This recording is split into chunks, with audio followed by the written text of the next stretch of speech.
안녕하세요. 네, 조금 늦게 시작했는데 저는 200명 이하 개발 조직의 데브옵스 사례를 발표하게 된 김세현입니다.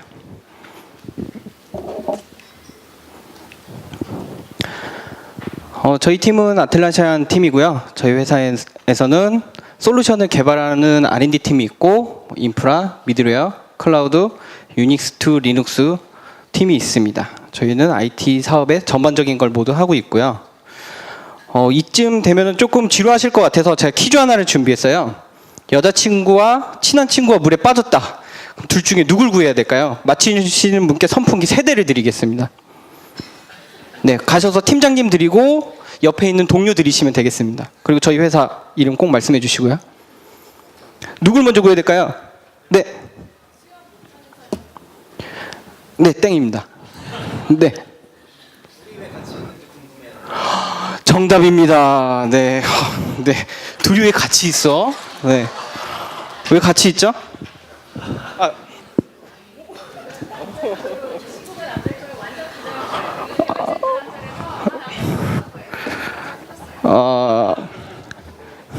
죄송합니다. 제가 좀 의심이 많아서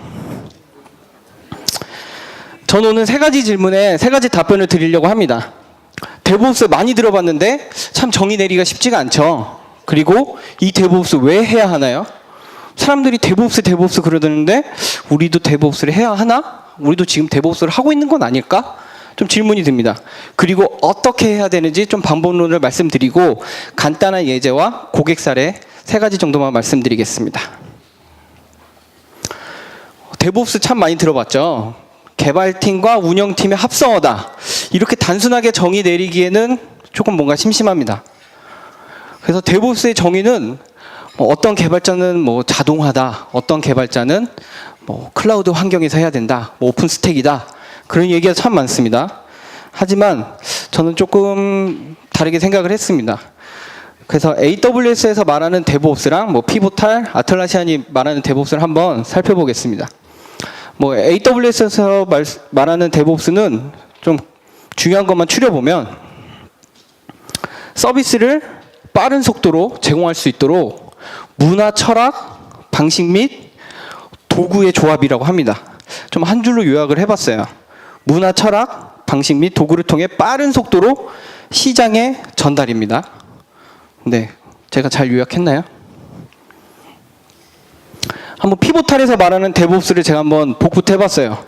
피보탈은 좀 설명이 깁니다. 그래서 피보탈에서 좀 나오는 단어는 애자일이라는 단어가 나오고요.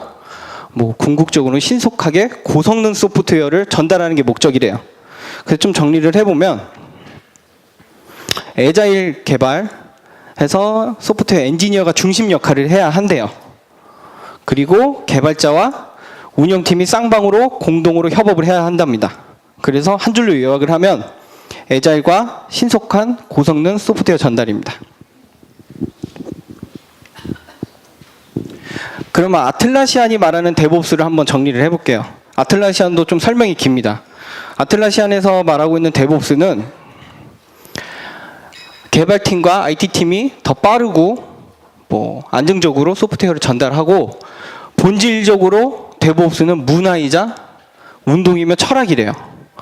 여기서도 더 빠르게 혁신이 나옵니다. 그래서 한 줄로 요약을 하면 현업, 문화, 깊은 신뢰감과 빠른 가치, 혁신과 가치입니다. 아틀라시아는 좀 더 문화와 협업, 철학을 강조하고 있습니다. 그러면 이 3가지 정의를 통해서 제가 한번 다시 정의를 내려봤어요. 데브옵스는 문화, 협업, 속도, 도구를 이용하여 고객에게 더 큰 가치를 제공하고 시장에게 좋은 반응을 얻는 거라고 생각을 합니다. 맞습니까? 네, 고맙습니다. 그러면 데브옵스를 왜 해야 할까요? 굳이 이게 트렌드라서 해야 할까요? 저는 좀 다르게 생각합니다. 이 데브옵스라는 단어와 마케팅 용어에 빠지시질 않길 바랍니다. 흥미로운 조사 결과가 있는데요. 한국 기업 임원의 88%가 디지털 다원주의를 걱정하고 있대요. 디지털 다원주의는 비즈니스 환경에 적응을 못하는 것에 대한 두려움이에요. 그러니까 이 비즈니스 환경에 적응을 하느냐 마느냐에 따라서 기업이 생존하느냐 못하느냐가 달려 있습니다. 예를 들어서 옛날에 코닥이 디지털 카메라 나오기 전에 시장이 1위였습니다. 거기서 이제 핸드폰에 작은 카메라가 나오기 시작을 했어요. 제 고등학교 때 스카이라는 핸드폰에 조그만 카메라를 끼워서 그런 카메라를 썼었는데 그때 코닥은 비웃었어요. 저런 작은 화질로 저런 게 뭘 하겠어 하고 비웃고 있다가 디지털 카메라가 시장이 커지면서 코닥이 몰락을 했습니다. 영원한 1등은 없습니다. 비즈니스 환경에 적응을 못하면 어떤 기업이든 생존하지 못할 수 있습니다. 다음으로는 한국 기업이 또 임원이 68%가 스타트업 스피릿을 중요성을 인지하고 있대요. 이 스타트업 스피릿이 무엇이냐면 여기서 스타트업 혹시 재직 중이신 분 계신가요? 예. 하나, 둘, 셋, 넷, 다섯, 한 10명 정도 되시는 것 같네요. 스타트업은 빠른 혁신과 빠른 시장 반응을 변화해서 고객에게 큰 가치를 얻을 수 있는 기업입니다. 물론 조직이 작아서 그럴 수도 있지만 그런 사람들이 많이 모여 있습니다. 그래서 스타트업은 세워진 계획을 따르기보다는 변화에 대응이 빠릅니다. 하지만 기존 기업은 예측을 합니다. 먼저 기존 비즈니스 모델을 예측을 하고 그거에 시장이 맞아 떨어지면 수익 구조를 내는 구조인데요. 그런 모델은 버려야 합니다. 근데 여기서 이제 데브옵스 정의와 조금 매핑됩니다. 저희가 앞에서 봤던 데브옵스 정의가 고객에게 더 큰 가치를 빠르게 제공하는 겁니다.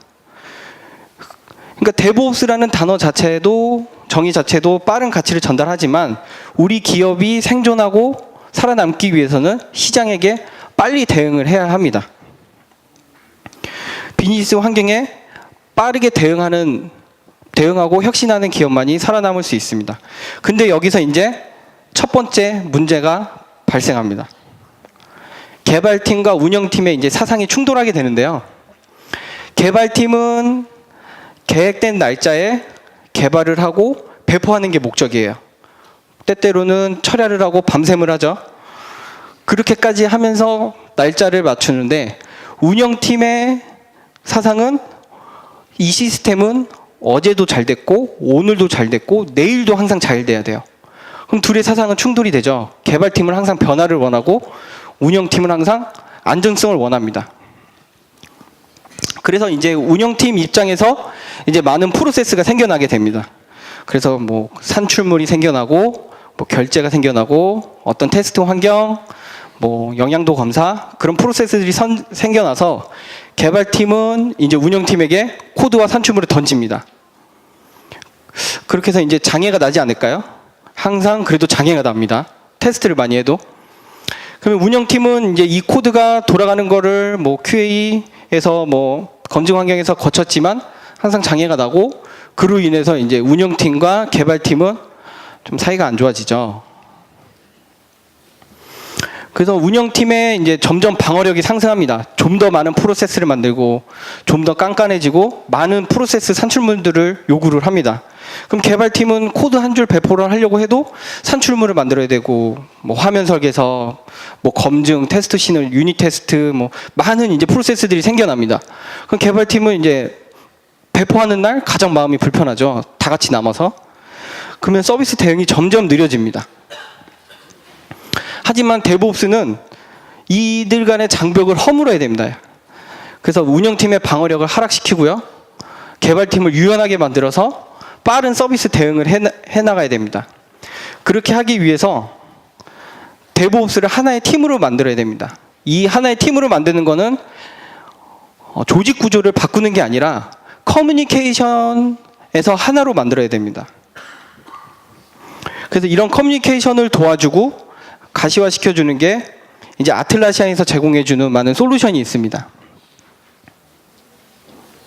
계획 단계에서 컴플런스랑 지라로 계획을 하고 형상 관리는 비트버킷에서 하고 이제 뱀브로 자동화 빌드 배포를 합니다. 물론 이 컴플런스랑 지라 소프트웨어 단계 플랜에서는 개발팀과 운영팀이 함께 해야 합니다. 그리고 지라 서비스 데스크로 우리가 배포한 환경에서 피드백을 자주 받아야 합니다. 근데 이 단어에서 살펴보듯이 데브옵스잖아요. 개발팀이 앞에 있잖아요. 이런 활동들을 개발팀이 좀 주도권을 잡아야 됩니다. 이거는 누가 잘났냐 못났냐 따지는 게 아니라 개발이 있어야 QA가 있고 개발한 소스가 있어야 운영이 있습니다. 개발한 코드가 하드웨어에 돌아가지만 항상 개발팀이 좀 이런 활동들을 리드하는 게 좀 필요합니다. 그렇게 되면 함께 고객에게 빠른 가치를 전달하는 걸 계속 강조를 하고 우리는 빠르게 혁신할 수 있습니다. 물 한 잔만.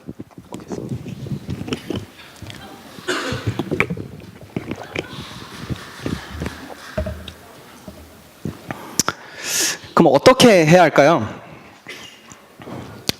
좀 팬시한 기술들이 많습니다. 뭐 빗버킷을 쓸 수도 있고 GitHub, GitLab 아니면은 빌드 도구 중에 뭐 뱀부를 쓸 수도 있고 많은 고객께서 젠킨스를 많이 쓰시죠. 그 트라비스 CI도 뭐 사스 형태로 쓸 수 있고요. 뭐 테라폼, 쿠베, 도커, 뭐 키바나, 뭐 오픈스택, AWS 많은 스택들이 있습니다. 하지만 이 스택들이 커뮤니케이션 문제를 해결해 줄 수 있나요? 저는 없다고 생각을 합니다. 아무리 좋은 스택을 도입을 하고 빌드 배포를 자동화한다고 해서 이 커뮤니케이션 문제를 해결해 주지는 않습니다.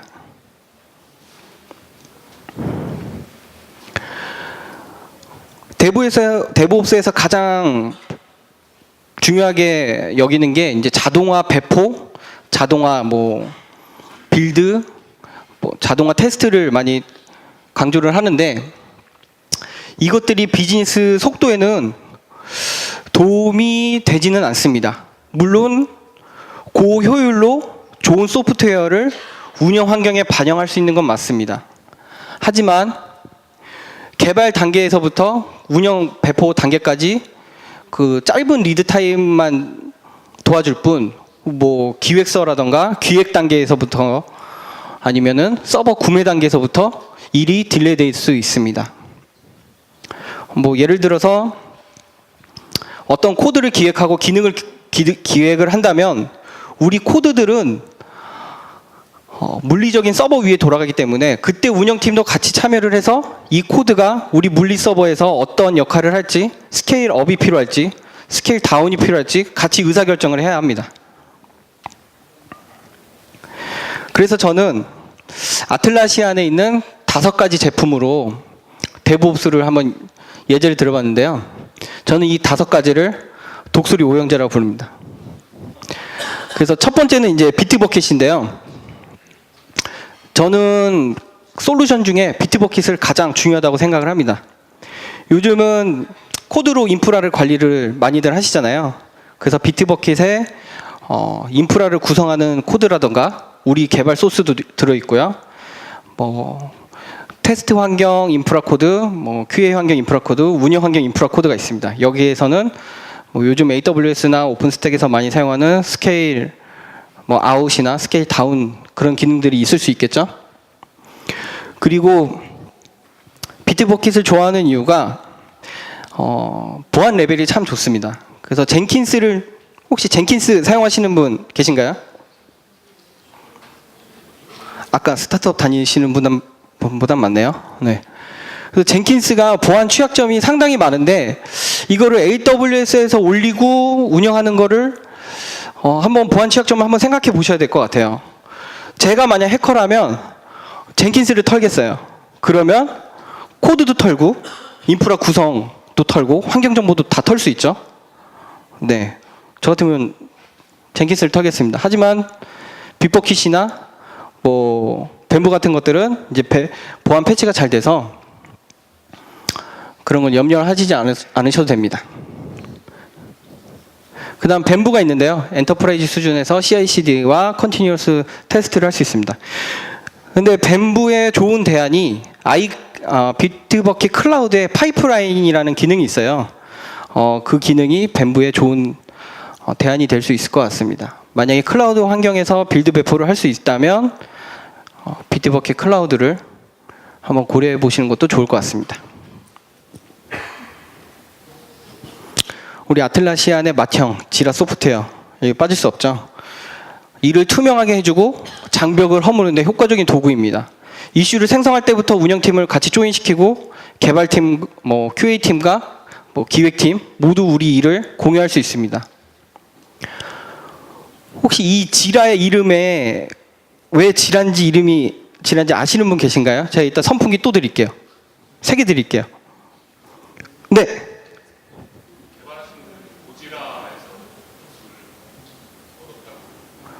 소름 끼칩니다. 네, 맞습니다. 제가 이따 선풍기 드릴게요.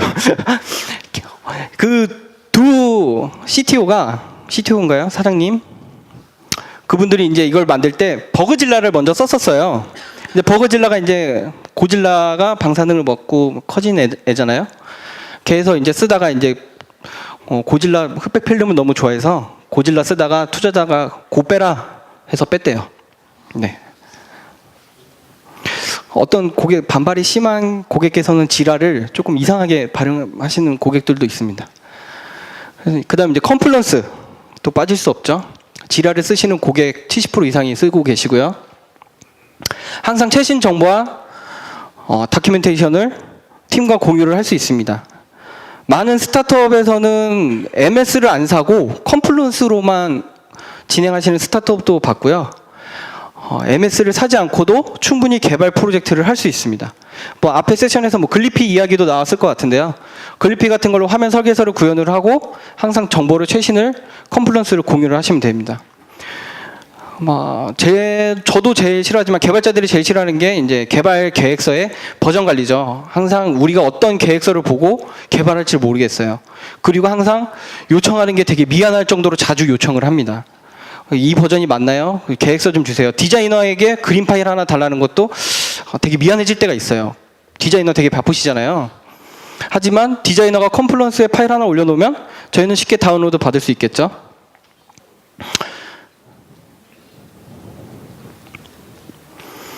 그리고 요즘 지라 서비스 데스크에 대해서 많은 고객분들께서 요청을 해주시는데요.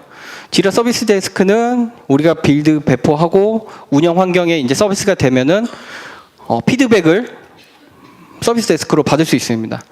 물론 이메일과 다른 메신저로 받을 수 있겠지만 우리는 지라 서비스 데스크로 그런 이슈나 요구사항을 접수를 해서 우리 개발자들과 공유를 하고 기획자나 여러 사람들과 실시간으로 공유를 할 수 있습니다. 그러면 이렇게 들어온 이슈는 또 배포될 때까지 라이프 사이클을 관리할 수 있겠죠.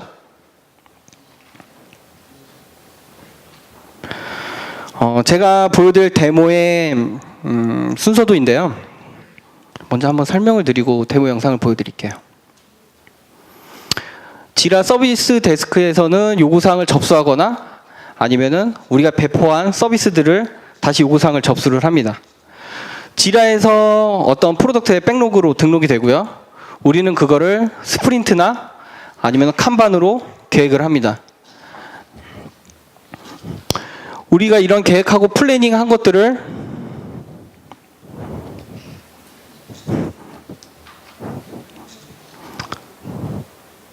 컴플런스에서 산출물 관리를 하고요. 컴플런스와 지라를 강력하게 통합을 해서 컴플런스한테 지라 이슈 링크를 줍니다. 그러면 산출물과 어떤 이슈와의 매핑이 되고요. 그걸 데모 영상을 보여드리겠습니다. 그렇게 멘션이 되면 컴플런스에서도 지라가 멘션드 됐다고 표시가 되고 지라에서도 컴플런스에서 어디서 호출됐다라는 게 다 멘션드가 되고요. 우리가 이제 이렇게 기획된 일을 지라에서 브랜치로 비트버킷 브랜치로 만듭니다.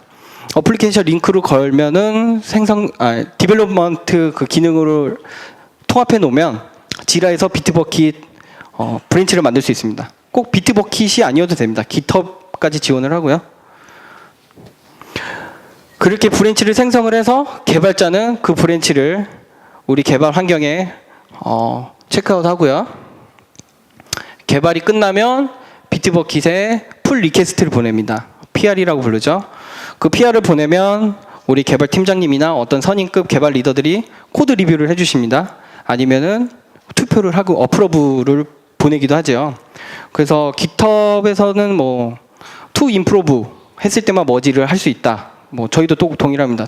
to improvement를 받으면 머지를 할 수 있는 버튼이 활성화된다거나 그렇게 해서 코드 리뷰를 간단하게 할 수 있습니다. 뭐 코드 리뷰를 할 수 있는 저희 뭐 크루시블이나 다른 솔루션들이 있지만 저는 이렇게 간단하게 시작하는 것도 좋은 방법이라고 생각을 합니다. 그렇게 머지된 소스들은 뱀부 또는 비트버킷 클라우드 파이프라인을 통해서 빌드가 되고 디플로이가 됩니다. 저는 데모 영상에서는 좀 작게 비트버킷 파이프라인을 통해서 좀 보여드리겠습니다. 그리고 비트버킷 파이프라인에서 배포된 것들이 이제 AWS의 엘라스틱 빈스토크라는 서비스가 있습니다. 여기서는 자바로 개발이 됐는데 자바 자르나 와르 파일을 엘라스틱 빈스토크에 올리면은 설정된 환경에 따라서 뭐 ELB나 인스턴스 뭐 스케일 아웃 언제 하는지 그런 서비스를 설정해서 바로 올릴 수 있습니다. 그래서 간단하게 클라우드 와치로 보는 거를 데모로 보여드리겠습니다.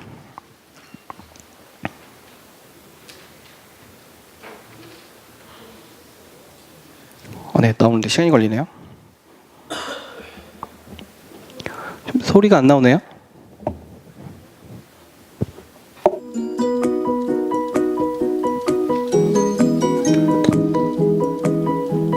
네, 지라에서 이슈를 생성을 하고요. 저에게 어사인을 합니다. 원래 배경음악이 있는데 없으니까 조금 심심하네요. 그래서 이슈에 대해서 산출물을 이제 작성을 하죠. 어떤 화면 설계서나 어떤 프로젝트 계획서를 작성을 합니다.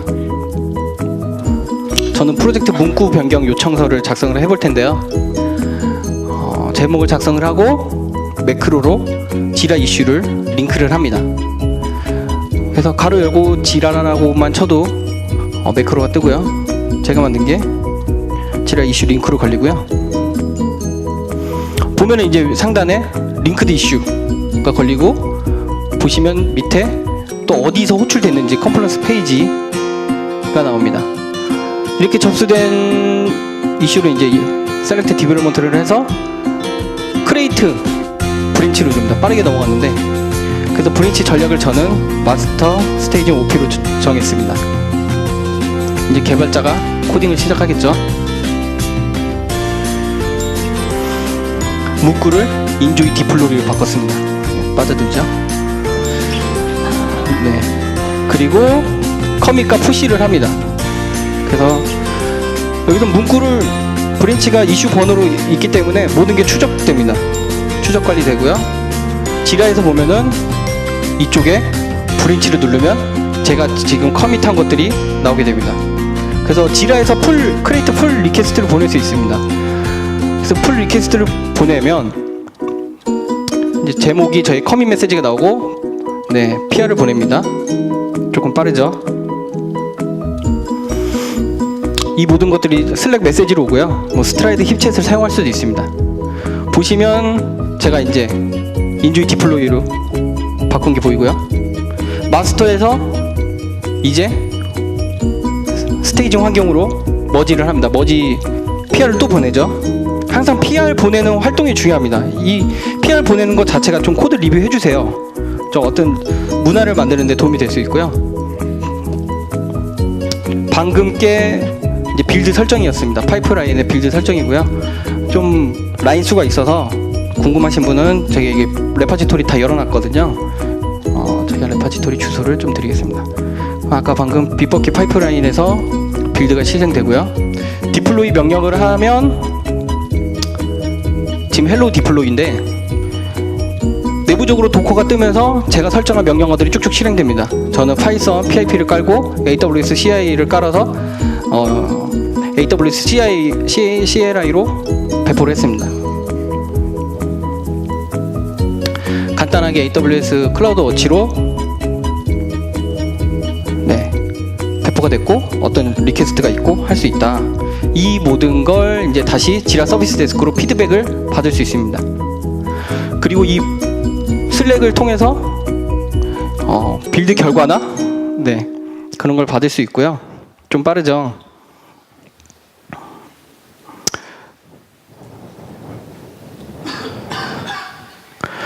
이렇게 도구의 중요성도 중요하지만 저는 이 도구가 모든 걸 해결해 줄 때까지는 조금 시간이 걸린다고 봐요. 이 도구를 뭐 프로비저닝 코드도 짜야 되고 어떤 인프라 구성도 해야 되고 그 시간이 좀 성숙도가 있어야만 가능하다고 생각합니다.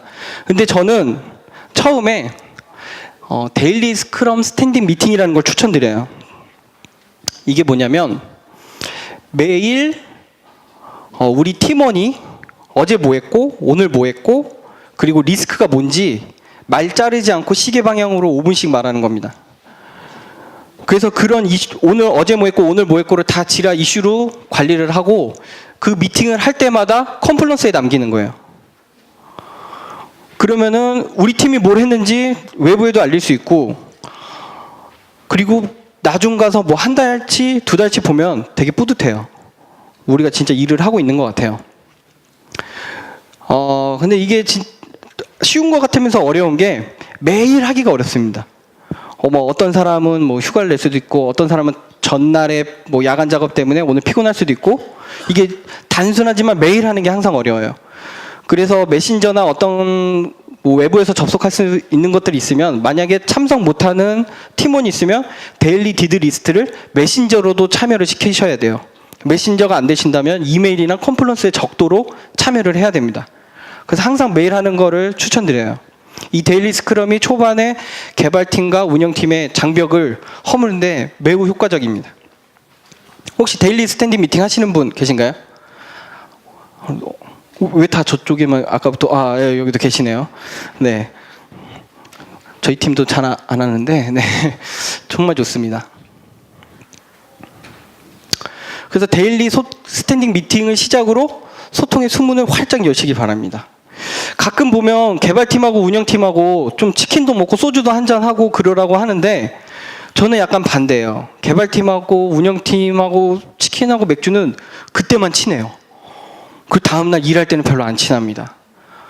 그래서 저는 맥주랑 치킨은 그냥 따로 드시고 개발팀하고 운영팀은 약간 데일리 스탠딩 미팅으로 리스크도 공유를 하고 그리고 한 사람씩 다 말이 끝나면 한 턴이 돌면 그때 전체 공유 사항을 공유하는 것도 좋을 것 같아요. 제가 할 때는 뭐 여자친구랑 싸운 것도 같이 공유를 했었습니다. 왜냐면 개발자들 여자친구랑 싸우면 많이 힘드시잖아요. 개발자들 별로 없으신가요? 여자친구가 아닙니다. 네. 네.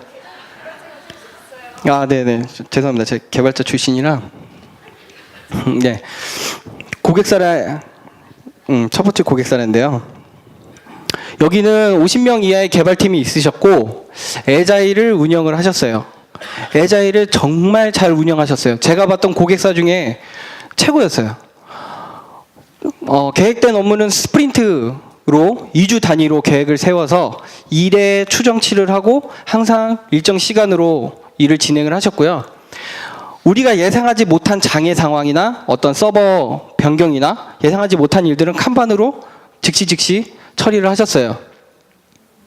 그리고 스토리 포인트, 뭐 지라에서 스토리 포인트라고 부르는데 일의 예상이죠. 맨데이죠.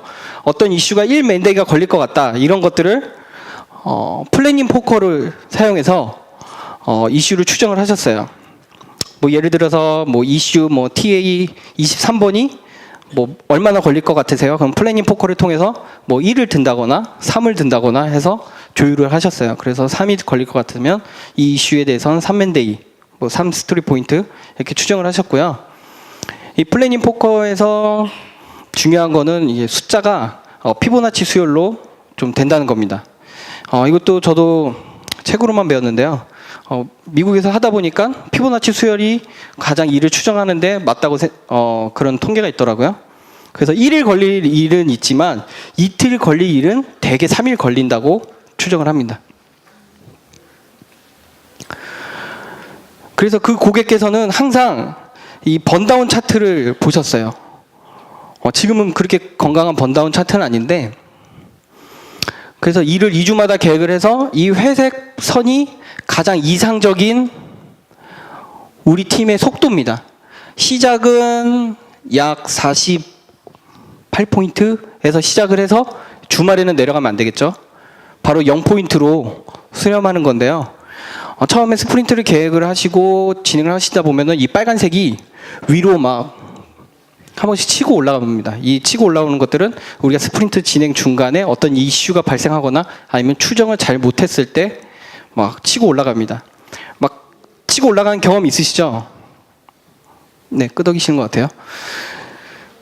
그럴 때 이제 스크럼 마스터가 좀 조절해주는 역할을 해주는데요. 그런 역할까지 같이 해주셨어요. 그래서 여기에서 지라를 도입했던 팀이 정말 많이 노력을 하셨고 다른 팀에게 이런 거를 전파하기 위해서 정말 인간적으로 많이 설득을 하셨다고 합니다.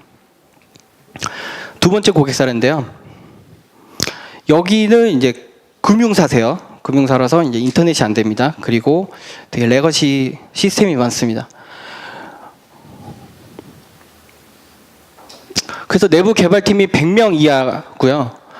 지라랑 컨플런스를 도입을 하셔서 애자일 그런 훈련을 하셨어요. 그래서 스프린트나 칸반 도입하는 법, 그리고 추정하는 법 그런 걸 훈련을 하셔서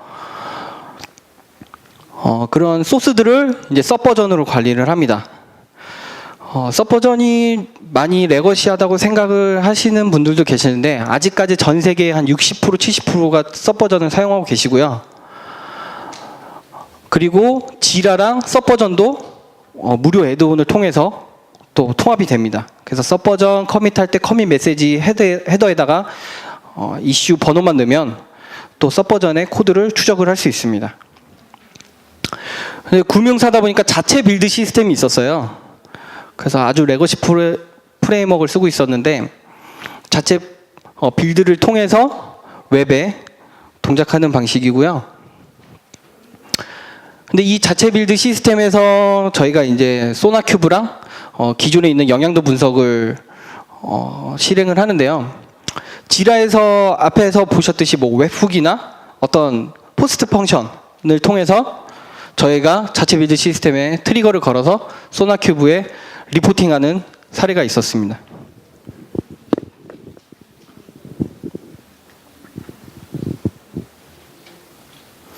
세 번째 고객 사례인데요. 여기서는 이제 개발팀이 없습니다. 네, 비즈니스 팀만 있고 개발팀과 운영팀이 외주 사세요. 그러다 보니까 어떤 요구사항을 내면 한 2만 데이 걸릴 것 같아요 하고 다음 주에 그냥 결과만 띵 옵니다. 좀 블랙박스 같은 프로세스죠.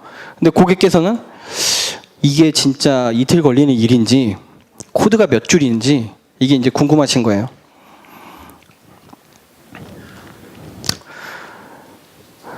그래서 이제 프로세스를 이제 지라에 한번 구현을 해봤어요. 원래는 이것보다 더 복잡한 프로세스인데 더 간소화시키고 쳐낼 건 쳐냈습니다. 그래서 이제 이슈가 오픈되고 어떤 결정 사항이 있고 이걸 개발하기로 결정을 하면 이제 이 노란색부터가 이제 외주 개발 시작이 됩니다. 개발이 시작을 되고 중간에 뭐 그런 비즈니스 팀이 리뷰를 합니다. 물론 SVN과 지라가 연결되어 있기 때문에 만약에 그런 리뷰 상태의 스테이터스가 되면 이제 비즈니스 관리팀께서 그런 코드를 리뷰를 하시고요. 그 코드를 봤을 때 이게 진짜 이 맨데이 걸릴만 하구나. 그리고 뭐 잘 짰구나. 그런 영향을 받겠죠. 블랙박스를 좀 이제 공개할 수 있습니다.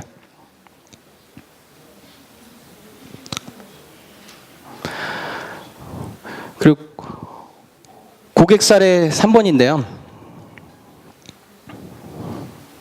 고객 사례 3번은 이제 스택이 지라 소프트웨어, 컨플런스, 지라 서비스 데스크를 사용하시고 여기도 서 버전을 사용하십니다.